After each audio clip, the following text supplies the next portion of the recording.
childcares have always received public funding, but it's not a publicly funded system. So you move into a new community, you know there's going to be a school space for your child, right? You move into a new community, you don't know whether or not you're going to be able to access childcare, especially in our rural communities in Nova Scotia. So that kind of signifies the difference in the system. But, why do we draw this sort of imaginary line at age 5? It's a bit of an uncertainty as to why that happens, why we don't have a system, publicly funded system that supports the youngest children, especially given what we know in the critical importance of that period of time. Hey, this is Ashley Cooley with Birth Baby Sleep. Welcome back to the Bringing Up Baby podcast. Today I'm chatting with Jessie-Lee MacIsaac. She's an assistant professor at Mount St. Vincent University here in Halifax, Nova Scotia, and she's got a lot of knowledge around this Nova Scotia daycare situation. I was really excited to get to talk to her about this because I struggled with the daycare situation when our girls were younger, and I still hear about the struggle around, but there's been a lot of changes happening to the system here in Nova Scotia, particularly in the last few years. And so I wanted to have this conversation with Jessie-Lee to really break down what's going on, what's coming down the pike, what can we still expect here, but also what should families be looking for when deciding where to send their kids to daycare if they're lucky enough to get the choice, because we know that finding access to not just quality daycares, just childcare period, can be challenging. So we're going to talk about it. After this conversation, I definitely had a lot of hope and faith in what's coming through with all of this. So I hope that this brings you that same feeling.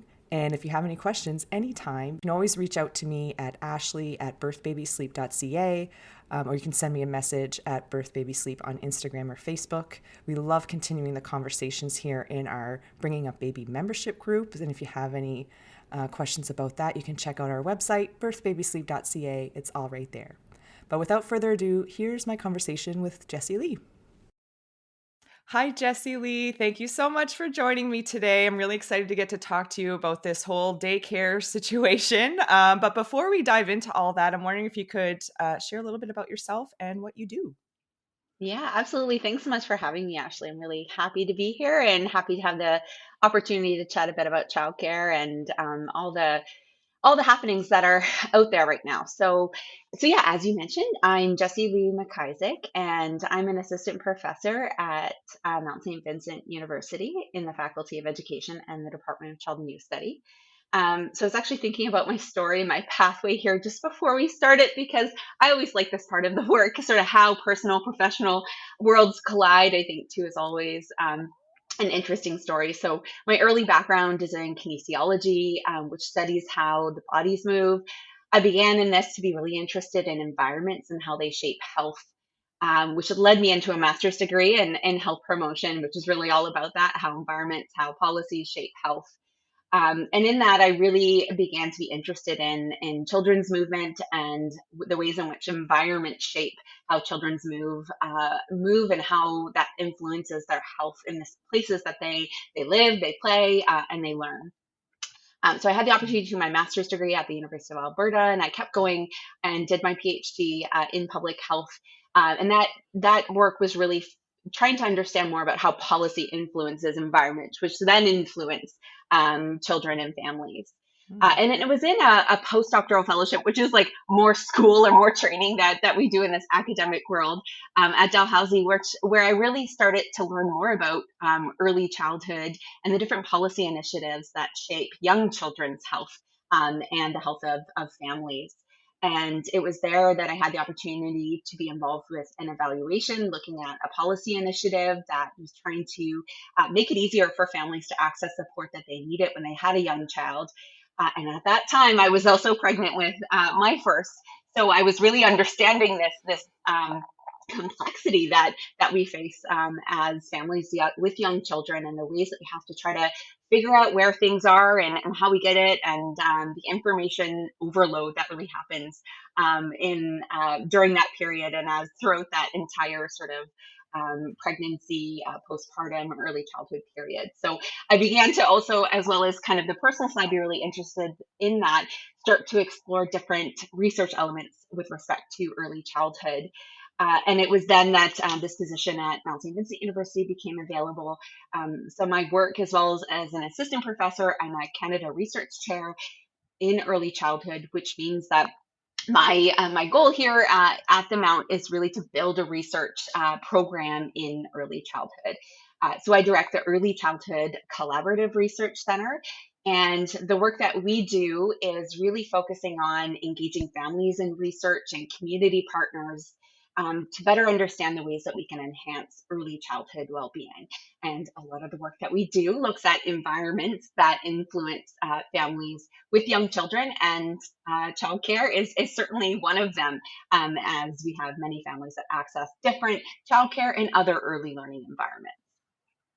Yeah. Oh, wow. That's amazing. And of course, like you and I met way back when in those health Yeah. promotion, kinesiology kind of days. Yeah. And so I love that we get to circle back and be able to talk about this. My master's thesis was not related to childcare or children, but around environments of other Mhm. issues as well. So I can totally appreciate how these are factors in how we develop and what we're exposed to and how important that is. So I can really appreciate that. And with that background that you have and all of this knowledge and research that you're doing, I'm wondering if you can talk us through kind of the current daycare situation here in Nova Scotia, because some things have been really changing and shifting in the last year or so, and they're continuing to do so.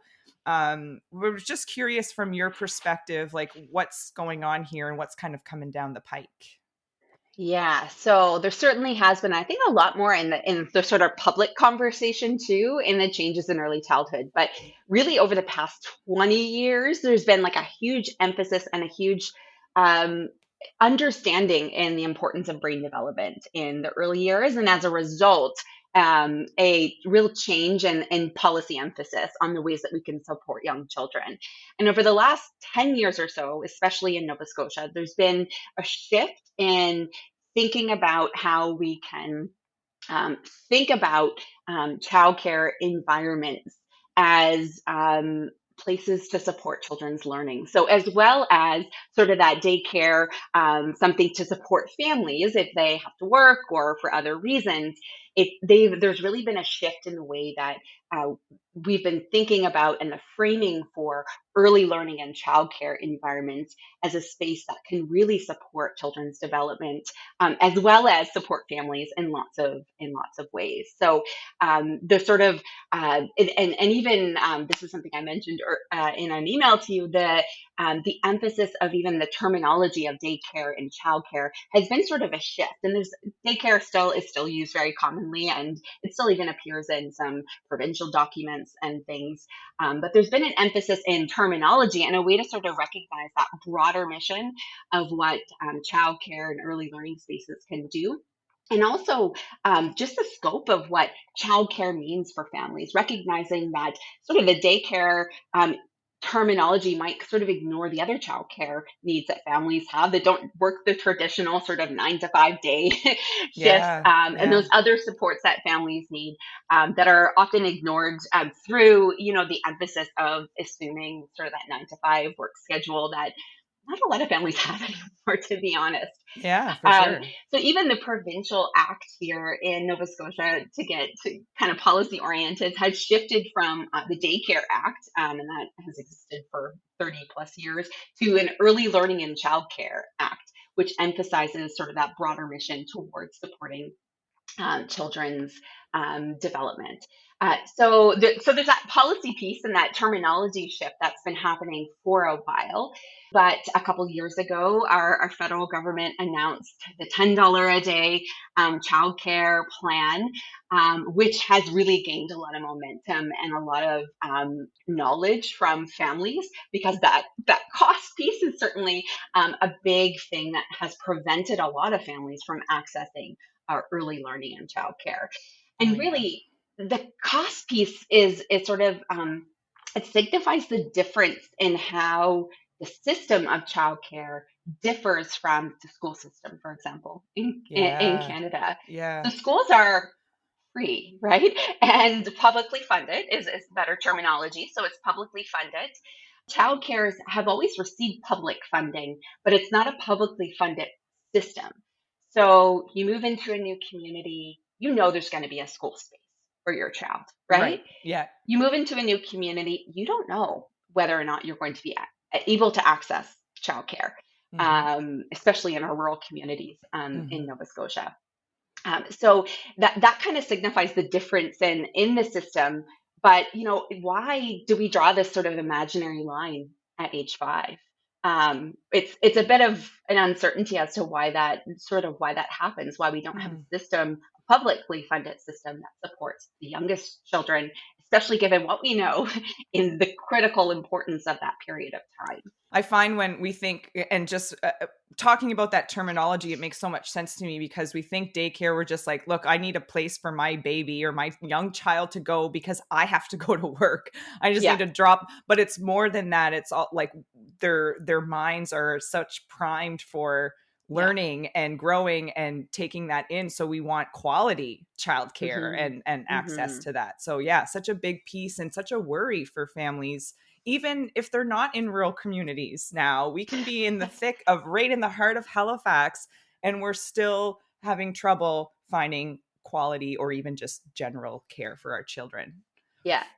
Yes, and I think that just recognizes the problems with the system and the Yeah. ways that it's sort of been ignored for a lot of years from a policy standpoint. Funding has been given, but huge shifts to the way that the delivery, the organization of childcare has not changed. We call it in sort of the early childhood world, it's really a market commodity.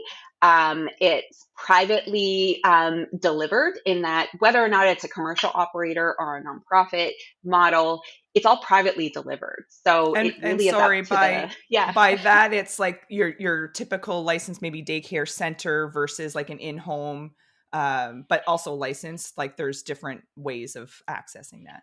Yeah, yeah. Yeah. So we can think about childcare in a couple different ways in terms of the options for childcare. So Hmm. there's sort of your typical childcare center, but in that there are different models of childcare centers. So there are Mm. commercially operating, so what some might call sort of private operators, Hmm. that it's to use a word that's maybe commonly known, like a for-profit or a not for profit model. Okay. So childcare centers can operate in those two different types of models, but they are all sort of that traditional sort of a bigger childcare environment. And then there Hmm. are, yeah, the family day homes or family childcare homes. As well as other sort of like, and a lot of families do this, just a more informal childcare arrangement with a family or friend, that's not sort of what is known as sort of like an approved family day home, so not following necessarily the regulations and not sort of checked on that regular aspect. But there's a lot of those options as well, because I think that Hmm. was one of your questions as well around sort of unlicensed and licensed childcare. Mm. And I think so. There's lots of options. When I'm talking about sort of early learning and childcare system, it's mostly those um, childcare centers. So again, it's the privately operated and commercial operator, meaning sort of like a business, Mm. or a not-for-profit model, which means that it operates through a nonprofit system. So there's a board of directors. There's no sort of uh, uh, what's the word I'm looking for? No profit that's being made that's going to an owner, the kind of profit kind of stays with us. So it's a typical Mm-hmm. not-for-profit kind of Yeah. model. Yeah. So yeah, so there are those two differences. But regardless of those two differences in operation, um, a not-for-profit and a for-profit model still is privately delivered in that every childcare looks different. There are regulations they have to follow, but their priorities for their programming is really dependent upon sort of leadership. Okay. So you mentioned up the pike, so maybe I don't know if you want me to Yes. keep going around costs and things like that, Yeah, if I'm that wondering helps. like Yeah, if we can get into sort of what yeah, what is still coming because there are still changes that are happening. It wasn't just an yeah. overnight shift. So what do you see happening here? Yeah, well, over the last year, there's been a lot. So, families that attend a licensed childcare center have received a reduction in fees. So there has been a 50% reduction in fees over the last year, Mm, which is huge.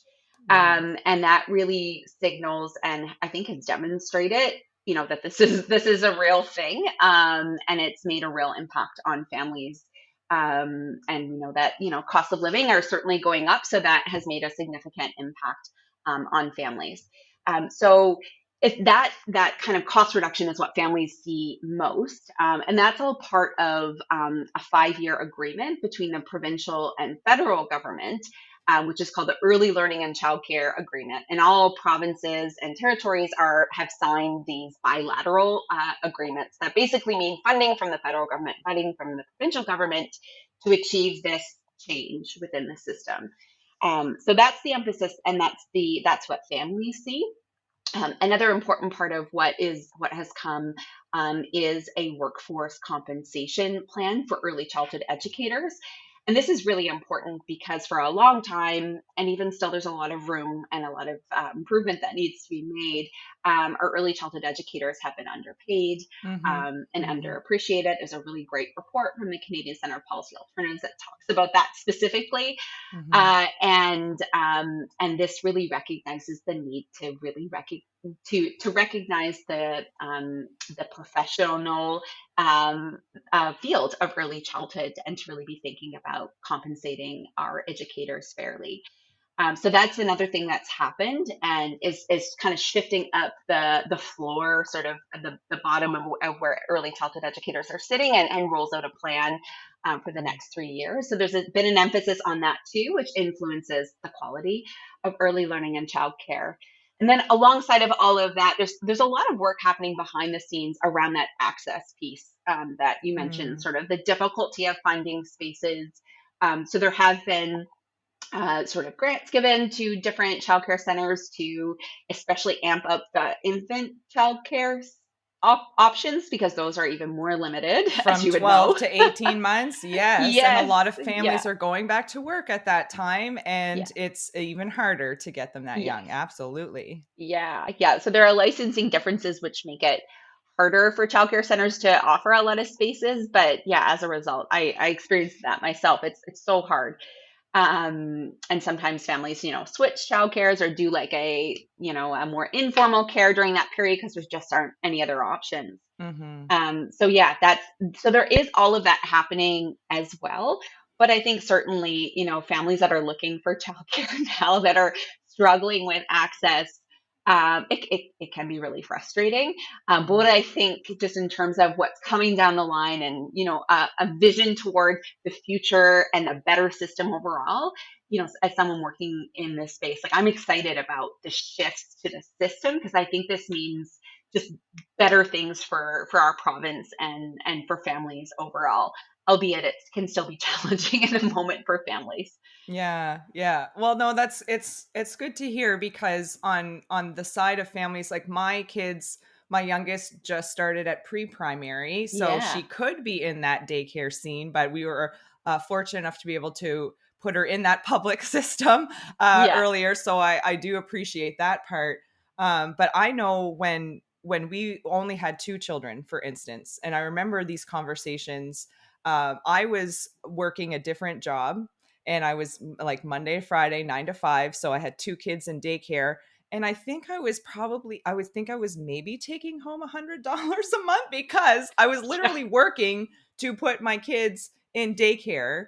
It is what it felt like. And Yeah. I know a lot of families can be in that situation. And even when we're thinking about growing our family, there's no way on earth we could have 3 kids in Hmm. full-time care and be able to afford that. So it's Yeah. such an impact on how we even build our families, where we're going to live, like just Hmm. all that kind of stuff. So it's exciting to hear that these changes are really happening, and not just with the cost, but with, accessibility, or those that are actually working there and Yeah. providing this care to our children. So that's Yeah. all very positive.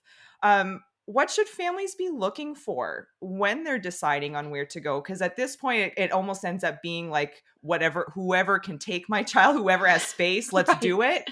But Yeah. are there some things that parents should be thinking about if they have the ability to choose where they want their little ones to go? Yeah, that's such a good, I know. And unfortunately it sometimes is sort of where you can find space, but I still think that there's an opportunity for families to be informed about like what does a quality childcare environment or early learning environment look like. And I would also count pre-primary into that. So pre-primary is part of the early learning and childcare Mm-hmm. system.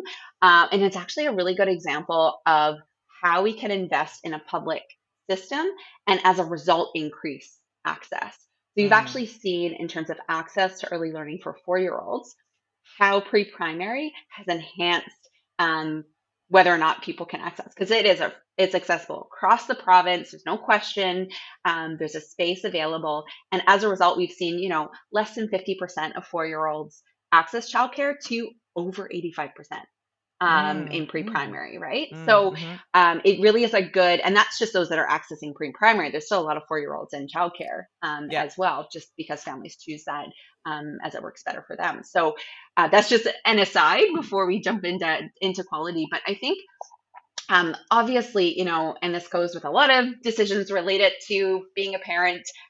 Your decision is what works best for your family. Really, the emphasis on environments is so when we think about where the best environment is for your child, there's an emphasis on quality learning environments. So whether or not that's environment is in a family's home, or in a formal childcare environment, or in pre-primary, it's really the environment that we should be thinking about in terms of how that supports a child's learning and development.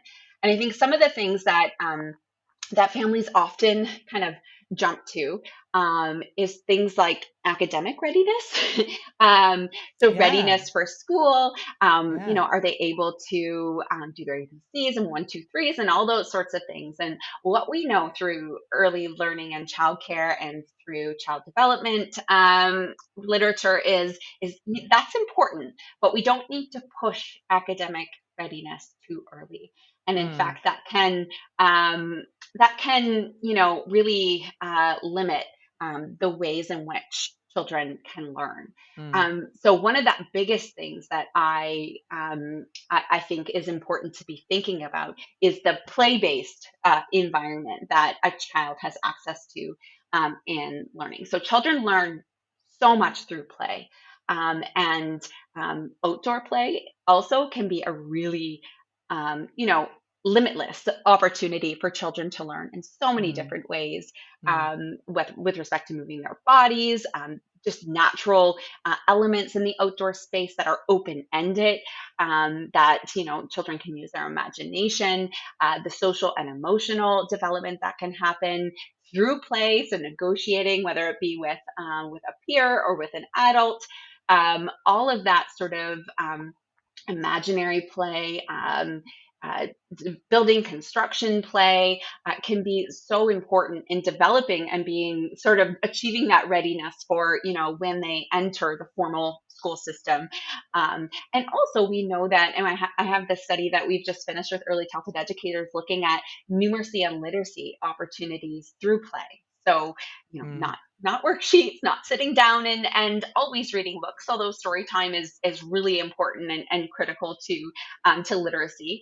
But doing that through a child-directed way. So not sort of a teacher and educator or even a parent kind of, planning an activity, maybe setting up some things that might excite a child, but kind of seeing where they go, and how they Mm, follow and what mm, they're interested in, mm. is really important. So I think in any early learning environment, that's so important to supporting a child, really identifying who they are and their interests, um, and really supporting their learning through that.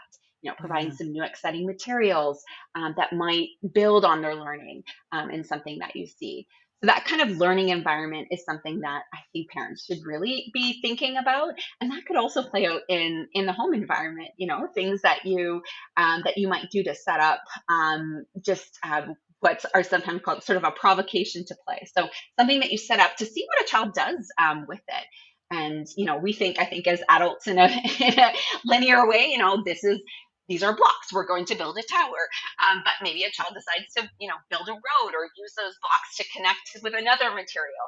Right, right. It's really, so I think that open-ended play-based environment is something that I would definitely think, that a parent should look Mm. out for.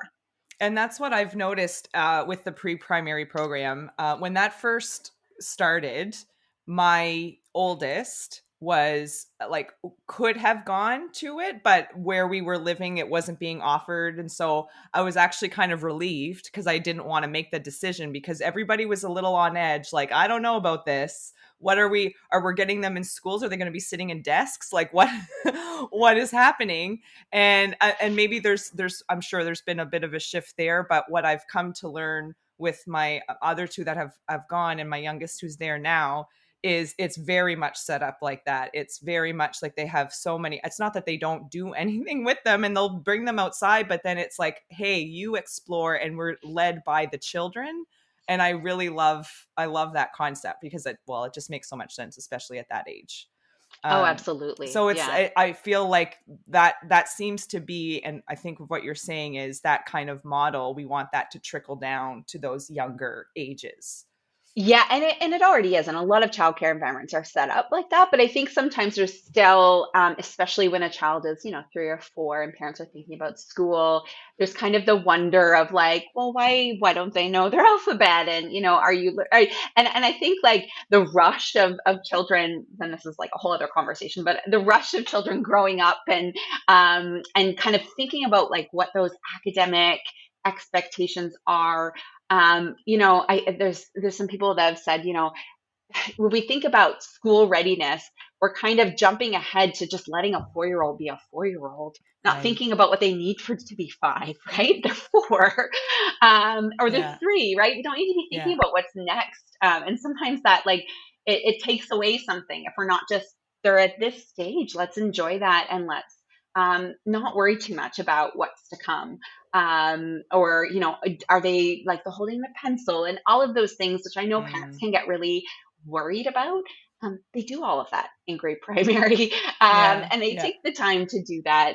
And we can do that in lots of other ways that doesn't require you sitting with your child and and forcing them to to Nobody work needs on that that. frustration. Oh my Nobody needs gosh, that. no, no, especially with a 4-year-old, that just is not. Yeah, you've been there, right? Yes. Oh, yes. Awesome. Okay. Um, where can families get more information on all this or stay up to date with the changes that are happening? Yeah, well, there is, I know, a newsletter that parents can sign up for, sort of for government official sort of notice. There is something you can sign up at the Department of Education and Early Childhood for kind of a newsletter that's sent out by the provincial government. So that'd be sort of the official announcements that might be relevant for some families to sign up. My center also has Instagram and Facebook and a newsletter that we'd love for families to sign up and learn more about. So we're the Early Childhood Collaborative Research Center or at ECCRC underscore MSU. We can put that in show notes or you We'll could link that for post it out. sure. Yeah. Yeah. Yeah. So, so I think certainly we try to post just research related elements in relation to play. We do a lot about this sort of play based learning, what that means in our space. So if you're curious about that, certainly follow us to see some of the work that we do. And we also share a lot of other really great work that's happening Mm. in Canada and internationally, just to kind of spread the word. There's a lot out there right happening in the early childhood space. So I think, Yeah. yeah, that's one way. Cool. Well, we'll definitely link to all that in the show notes so people can click and follow easily, because there's still going to be changes and things coming up. So it's good to stay on top of that as the kids grow, and hopefully getting more better access to all of this stuff as well. I was just thinking, directory of childcare. There is a directory, a public directory of childcare centers that is available for families from the department. So if you're looking for a formal childcare, a lot of families don't know about that, but you can search as well as doing on Google search for childcare in your community. You can search by Yeah. region. So that's another good way. Yeah. Okay, perfect. Awesome. Yes, thank you so much, Jessie-Lee. This has been a wonderful conversation. It gives me hope.